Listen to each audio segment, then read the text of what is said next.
Now let's learn some songs. Finally, you say.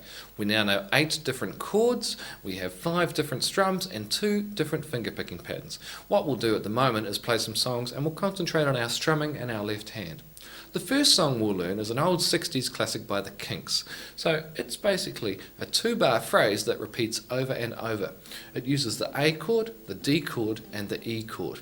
And what it's doing is half a bar on each. So it's 1 and 2 and on the A, 3 and 4 and on the D, 1 and 2 and again on the E, and then 3 and 4 and on the D. So we'll just play it now. Nice and slowly. The idea with this is you get everything smooth and consistent. Try and get the chords changing well. It'll be hard, like I say, to get those chords on time, but just try very hard. Slow it down as much as you want. I'll play it very slowly now.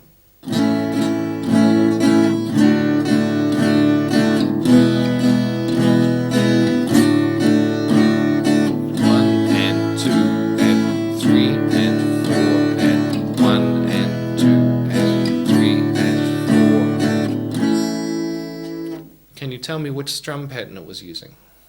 The standard strum, that's correct. The next song we'll learn is an old classic by the Beatles. For now though, it's more of just a chord practice. It's using the hard chord G and the hard chord of C and also the D chord in there. So it's going to be quite difficult to play. Just like the previous one we did, it uses half a bar of G, then half a bar of C, then a whole bar of G. It's also using the classic strum, which is going to make things quite difficult. It's a very hard one to practice, but if you put some time into it, you'll really get the results out of it with these hard chords of C and then G and changing between them. I'll play it for you now at a nice slow pace. 1, 2, 3, 4, 1, 2, and 3, 4.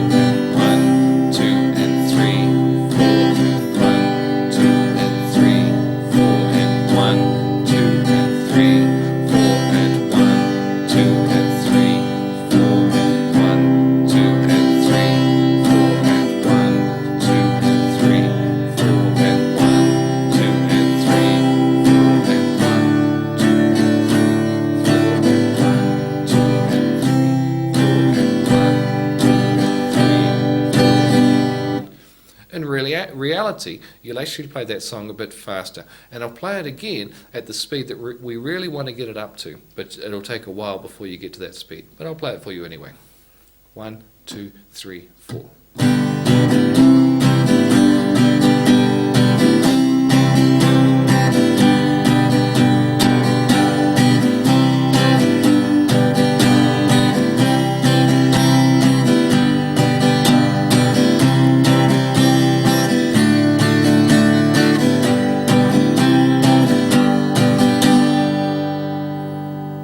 Classic strum, the chords of G, C and D. The third song we'll be learning is an old Bob Dylan classic. It's a lovely song to play and it has great chords being G, D, A minor, and also the C chord is used in the last 2 bars there. Naturally, being a slow, soft song, we'll be using the Ballad Strum for it, and let's just refresh ourselves quickly on the Ballad Strum. So it's the 1, 2, 3, 4, and again, 1, 2, 3, 4. So that's the Ballad Strum. So let's play the song now. It goes 1 bar of G, 1 bar of D, and then 2 bars of A minor in a row. And then another bar of G, another bar of D, and then 2 bars of C in a row. So it's going to be quite tricky for you with all these chord changes in there, but it's well worth the perseverance and the effort to get it right and to get those chord changes really happening. So we'll play it through the whole thing now. I'll play it through it twice. First time I'll count, second time I'll stop counting, and you can just try and play along. 1, 2, 3, 4. 1, 2, 3, 4.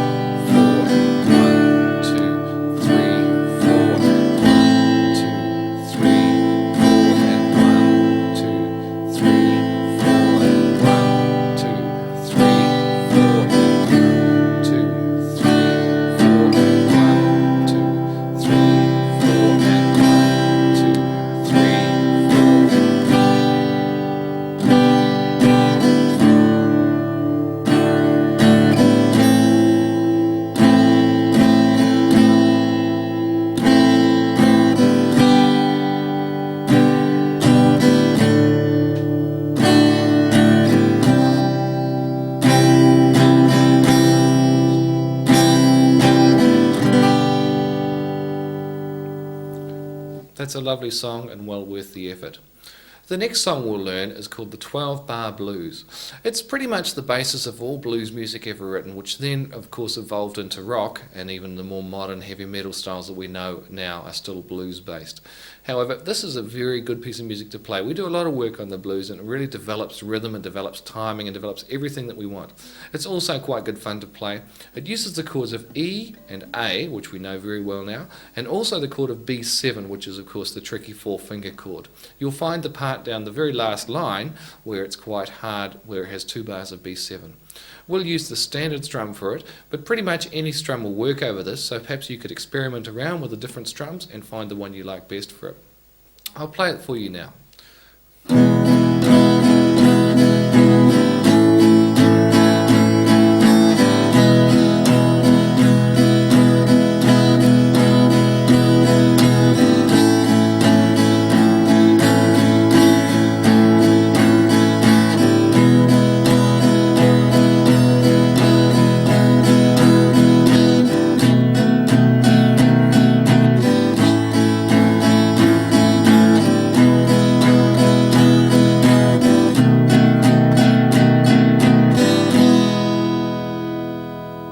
As you can see, it's 12 bars long, it's quite long, well worth memorizing.